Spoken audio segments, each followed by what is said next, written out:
Hello YouTube, this is Morgan Airspeed Prime here with my next Sword Art Online light novel review. This one's going to be for Sword Art Online Progressive Volume 6. So I actually got this one a little early, where I ordered it from online, shipped it early, and it arrived.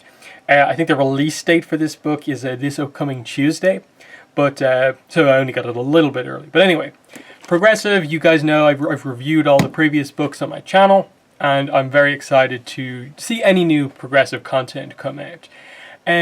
This one I think was an interesting one because obviously there was a huge, I think 2-year gap between Volume 4 and Volume 5.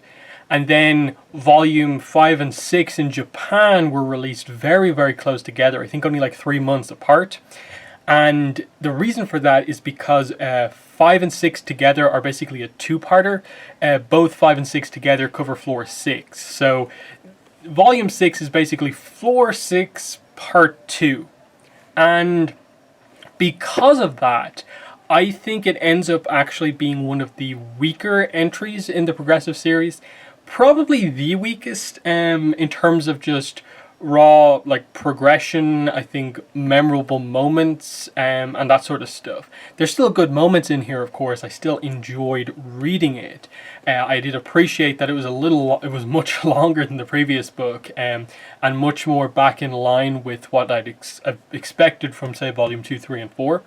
In that this one's actually longer than most of them, in that it comes in at about 280 pages. Whereas most of them on average I think are 240. The last book was only just over 180 pages, so this is a big improvement for sure. But it is only covering the second half of Floor 6. And ultimately my opinion on this book is that I don't think Floor 6 needed 2 full books. I don't think Floor 6 needed nearly 500 pages of content to cover.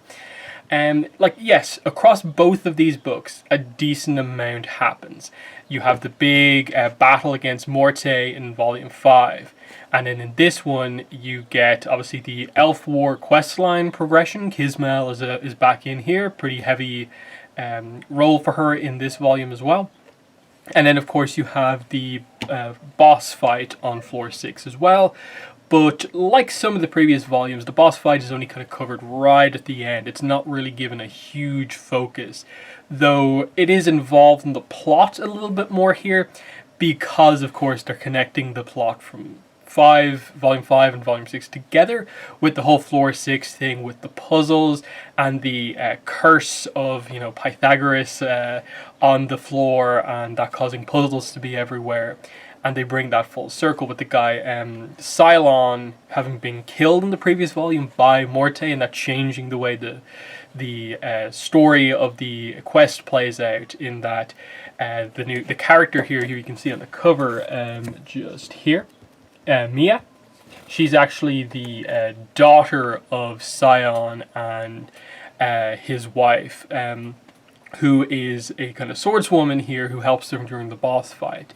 And is kind of involved in all of this. So they play on that whole kind of story quest that they were talking about in the previous volume. The one that Kirito basically spoiled for Asuna, with the whole idea of they had to figure out who was behind it all, and ended up that Cylon was behind it. And usually what would happen is you get poisoned, he'd bring you to where everything's going on, you break out, you figure out it's him, he would eventually realize he was at fault, and all this stuff would happen. But because he died, that can't happen. So they link a little bit more together in that ultimately the curse of the puzzles on this floor is because Pythagoras stole basically the core of the boss of the floor. And the idea, I suppose, going forward is to restore the core back to the boss room, to activate the boss, defeat the boss. That solves the curse. That's the plot as it sort of is to come full circle. And the problem is that you'd think that with the introduction of a character like Mia, the daughter of one of the characters, new NPC character, you really think that it's going to be this amazing thing that they do. And while yes, it plays into the whole general plot, especially since the introduction of Kismal, of the AIs being very, very unique in the full version of SAO, very different than the beta test, which is a lot of Kirito's commentary throughout the book. And obviously that is going to be, I suppose, effectively some of the setup towards kind of like Yui and stuff like that much later on. But in general, I would say that Mia isn't that interesting of a character. She's just kind of there to add a little bit of sort of emotional weight to the kind of quest, in that she is a party member. So it's actually a 4-person party for a lot of this book, of Kirito, Asuna, Kismal, and Mia, who also uses a rapier. So Kirito and Asuna teaming up with 2 NPCs, it's quite interesting, because they're obviously so close with Kismal that she's actually willing to go on other quests with them. And in general, the book does continue the sort of plot thread of Asuna especially becoming so connected to Kismal, in that they mention loads of times in this book and before of how Kirito notices so clearly that Kismal is clearly acting like an older sister to Asuna throughout all of this. And I think what they're definitely doing here is they're setting up a big twist with the L4 quest line, and it sort of happens here already. Like they do, if there's a strength of this book is it is the L4 quest line stuff. I think the weakness probably is the continuation of the puzzle, main story quest line thing that didn't have the content to go over 2 books. The L4 quest line, though, that is a thing that's going to run, I think they've said, all the way up to like floor 10 or something like that. And I'm assuming it is going to eventually result in the death of Kismal, and I think Asuna is not going to take that very well, and that might be where they then decide to do the breakup of Kirito and Asuna for now, to allow Kirito to then have his solo journeys, then to come back into things for the series as we kind of pick it up with. So there's that. In terms of other characters, I think the color pages that you get at the start usually are fairly telling. This is just a bit like towards the start of the book of like, they all end up, because they're together at the end of the last volume, they all end up just, being, really, really tired after the fight. So they just all sleep in the same bed, and it's just this kind of, funny thing of like, the awkwardness of just like Kirito with these 2 girls. You also get the introduction of this guild of the Quesac Guild, which is like quests and sack, mixed together, because they're this guild that is actually fairly well leveled, and they've got good gear, but they're not overly skilled, because they've got to this level by only doing quests and most of those quests don't involve hunting monsters. So they don't earn a lot of money, but they get a lot of drops and a lot of experience. So they do an interesting thing with them of like, they don't play the biggest role in the book, but it's at least a unique idea of this whole guild that has sort of made a name for themselves by only doing like fetch quests and like really, really mundane quests, but have somehow managed to get themselves to more or less frontline level stats, but they don't have the skill or experience to kind of be up there. And the basic idea is that they are also doing the L4 quest line on the same side as Kirito and Asuna. So in the shared space of the castle on this floor, they do get to meet with them. And then what ends up happening is that effectively, Laughing Coffin, before they've properly introduced him as Laughing Coffin, so kind of, Morte, the guy in the hood, and then another unnamed character who also appears to be part of the same group, are all kind of doing stuff to put the player base at risk. And they do that by sort of taking advantage of this group by threatening them, poisoning them, in that you initially think, oh, these guys are going to turn out to be bad, but it's actually just that they get sort of taken advantage of a bit here. And here is Mia, as you can see there. And they say she has a surprising identity of just like, okay, she's the daughter of like the main storyline quest, characters, but that's really it. The boss fight page here is obviously, as you can see there, the Irrational Cube. And it's basically like what is this, a Sudoku, kind of a Rubik's Cube type thing. Um, if I'm really honest, I didn't particularly find this boss fight to be all that interesting, in that what ends up happening is that they go in, and Kirito thinks it's going to be fairly easy because, it was basically just a kind of pattern Rubik's Cube thing of like you hit it in specific spots to get it into a certain position, the cord then becomes open and you hit it. Here it seems basically immune and nothing's happening. So what they do is that they just get Mia and her mother, who are both, NPCs, powerful NPCs, they're in the boss room with them. There's all these puzzles on the door. They say there's like 700 of them or something like that. It's just Sudoku puzzles on the wall. And while everyone else is basically just trying to stay alive at this boss, which is just shooting a laser at them, it's invulnerable, they solve the puzzles on the wall, which gradually, I suppose, kind of unlock layers of defense. And then eventually, after like 2 or 3 times, they eventually get to, do the fight the way it was meant to be done, and they kind of break through, and everyone together, gets the victory. The twist, though, on the boss fight right at the end is that obviously one of the, I think it's the DKB, the Dragon Knights Brigade, one of the members basically reveals himself to be, Laughing Coffin before it's properly named Laughing Coffin, but he reveals himself to effectively be a PKer. And what he does is, as the boss is left with effectively 1 pixel of health left, so 1 more hit will finish the job, he uses a special key item to eject the cube that activated the boss in the first place. And the cube was established to be effectively the thing that caused the curse.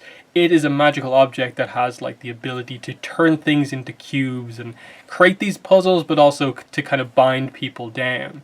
And this, I suppose, is where I need to explain one of the other, I suppose, the big mechanical kind of reveal, video game reveal thing they did over the course of this volume, and that was Kirito first, and then all the other characters, including NPCs, Asuna, Mia, and Kismel as well, all unlocking the meditation skill. As something. So obviously skills in the game are like Kirito has 1-hand skill, he has like hiding, martial arts and stuff like that. Asuna's skills are like rapier, I think she also has martial arts and stuff like that. Now meditation is one. It's Kirito goes out exploring, ends up finding this wizard guy who is he is that chibi guy in the back of the book. He's the wizard. He meets him, teaches him some food thing about like, oh, if you're grilling this burger thing that is obviously given a different name in Aincrad, you should have potatoes with it. That's the best combination. So this guy offers to teach him the meditation skill, and it involves Kirito having to basically stay still, focused on basically nothing for 3 hours. And eventually he manages to do that. It's an interesting enough moment because of Kirito overthinks it initially of like, oh, the nerve gear can't understand what I'm thinking exactly. So if I just focus on anything like, I want to eat that guy's burger, I'll be fine, even though it goes against what I'm trying to do here. That doesn't tend to work, so he kind of gets a bit weirded out. But he eventually just decides to kind of think back on what came before, effectively his relationship with Asuna, and focus in on his first meeting with her, how they've progressed, and so on. It is an interesting like insight into just how he views her, and I suppose how far she's come. And in a book, in a series where we're eventually, like, I suppose, hoping to get to a point where we really gain an understanding for where, like, how these two go from being, like, effectively on the verge of getting into a relationship right now. We know it doesn't happen until many, many floors down the line.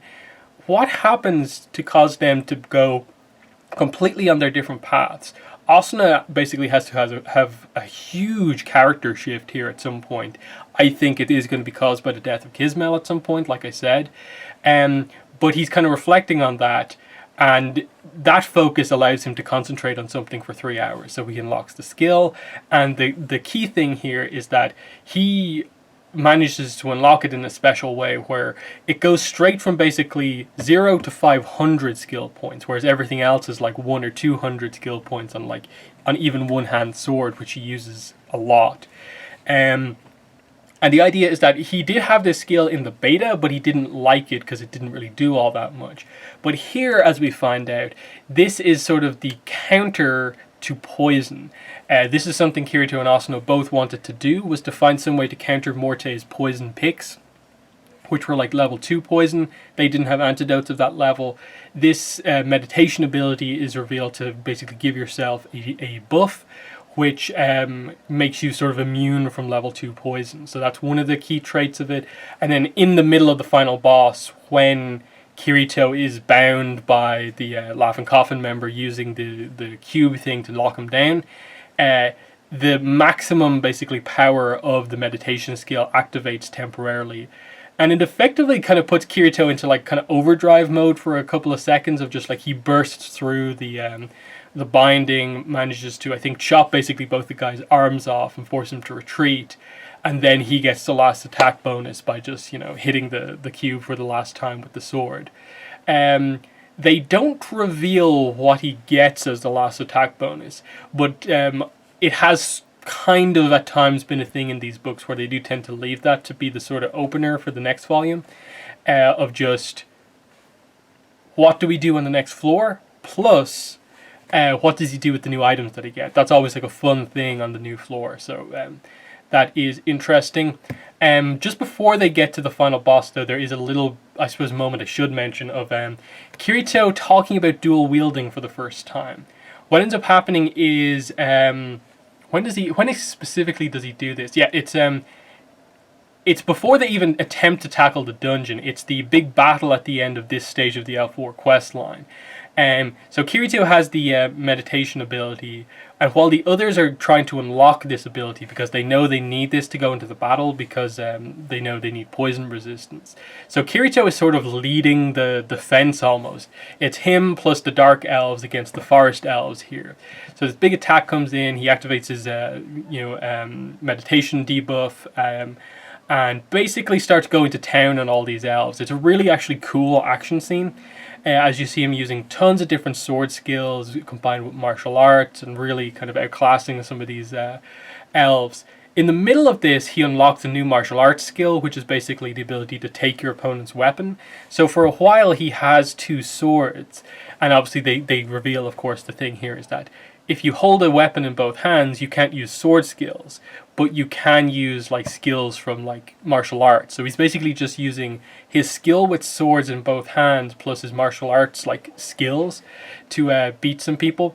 And he talks about like the idea of like loads of people actually practiced with using 2 swords in the beta, but no one could make it work because it was just kind of too hard to manage without the sword skills. And they basically got across the idea that unless it's in like a crazy situation, there's no real like benefit to it right now. So I like the setup of like kind of Kirito notes that like it actually feels good using 2 swords, but skill wise within the game, like it's not suited right now. But setting up just a little tease of like if he could use sword skills like this, it'd be perfect for him.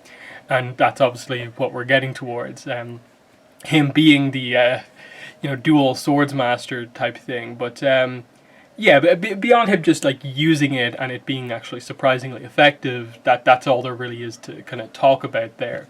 You get your usual, Kirito, Asuna, Kisnell stuff of like you get your guaranteed once per book anytime these 3 characters are involved, scene in the bath, of like Kirito usually doing something wrong, clumsy, and it being super, super awkward. And it happens here. It's the same thing of like it's a same-sex bath basically, but there's 2 different entrances and they more or less say it's like half and half, but there's no real barrier between the sides.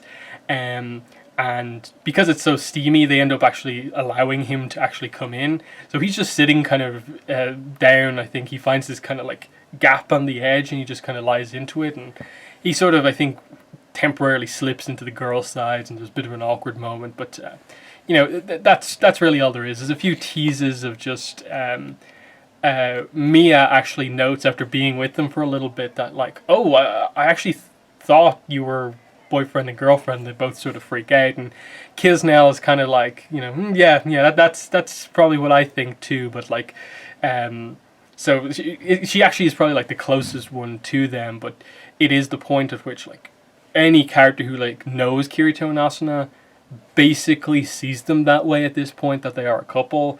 Like Eagle was basically joking about all that stuff with them last volume. Argo does it like every time they meet. Kisnell does it. Mia did it here.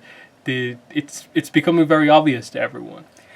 Klein gets a mention in this book, just that like Kirito wonders where he is basically. He also notes that like it's, I think, one of the forest elf characters uses a katana, and it's the first katana he's seen in the game since the boss on the first floor. So that's interesting. I don't know if they're directly setting up that he's going to appear anytime soon, but you know, it's nice to get that set up. I think just mentioning him again. Anything else I need to mention here? No other characters really mentioned just yet. You know, like obviously like a volume or two ago, like we basically got the first tease of I think Lisbeth, and without really getting her name and stuff like that. They don't really do much with the issues between the two guilds that are at play at this point in time, with like Lind and Kabao, because of course Kirito gets the last attack bonus. They don't mention the guild flag here again. They're not really involved in that. Like this book is like, it's trying to do a lot, so they only really come in right at the end. They like happen to arrive at the boss room at basically the same time as Kirito, and they go in. There's no real issues anymore. But you do see Kirito sort of leading everyone a little bit. You see Asuna leading everyone for a little bit. And you do get to see, actually, I think Asuna's temporarily taking over of the raid boss battle is actually a pretty nice moment for her. Because once they get down all the barriers and the sort of invulnerability kind of things, Asuna is the one to be like, okay, hit the boss here, here, here, and here, and that will get the shields down. And everyone likes the communication that she has, and Kirito sort of notes that. Along with the fact that he again notes that, you know, she has the potential to be one of the best players in the game, probably surpass him.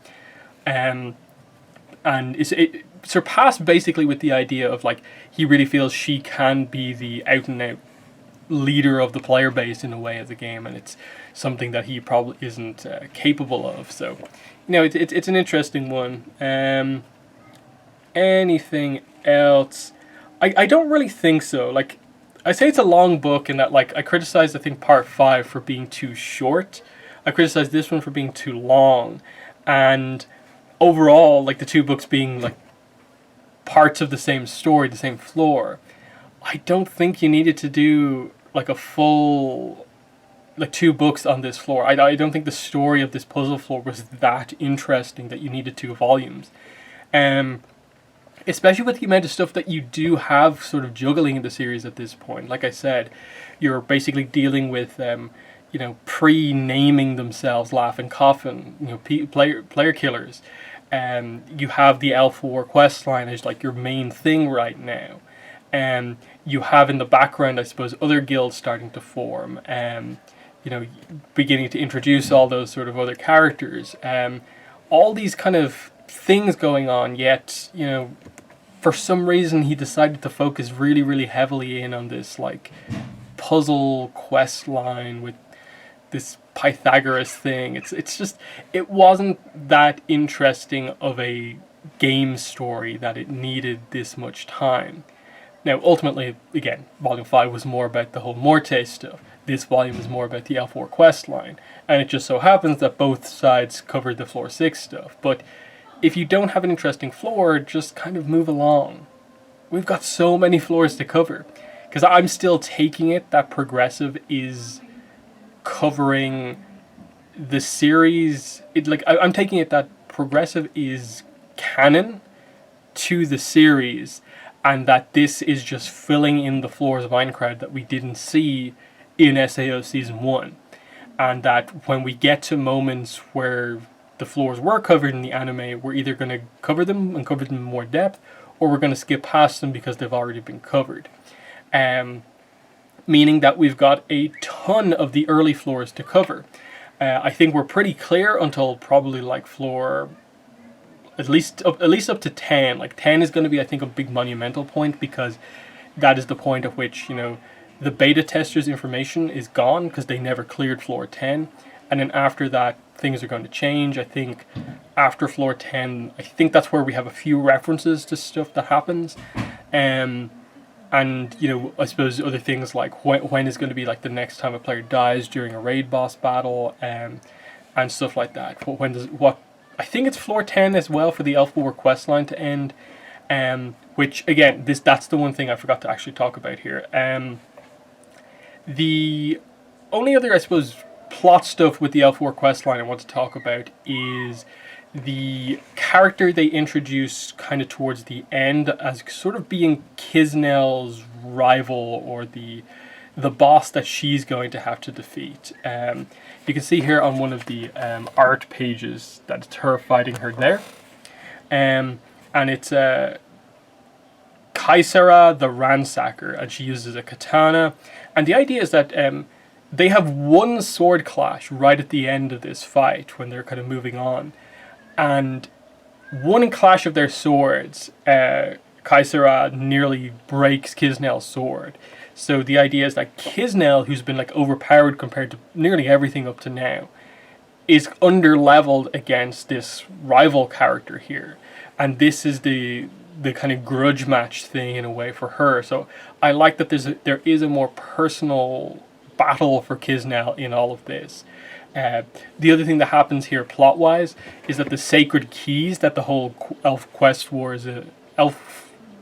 is about is those keys get stolen in part thanks to the help from like the basically Laughing Coffin members and the manipulation and so on. So they're going to have to try and get the keys that were stolen back on the next floor, and you know, we'll continue on with the Elf Quest. But yeah, that's the review for Progressive Volume 6. I think it's still a solid series.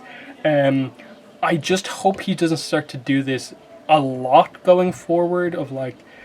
I think Progressive is at its best when it can get through floors, you know, quickly, just play on like one or two really nice kind of gimmicks or notable moments, and not focus too heavily on things when you're not quite at the point of doing the big character moments. And I think that's kind of what happened here, it felt like a lot of page count to not really accomplish all that much, versus say, you know, Volume 1, which covers 2 whole floors, and it's all really good stuff. And similarly, like Volume 2, 3, and 4 especially, all cover a floor, cover what they need to, can have important stuff happen otherwise, with including the Elf Quest War, including Morte's stuff.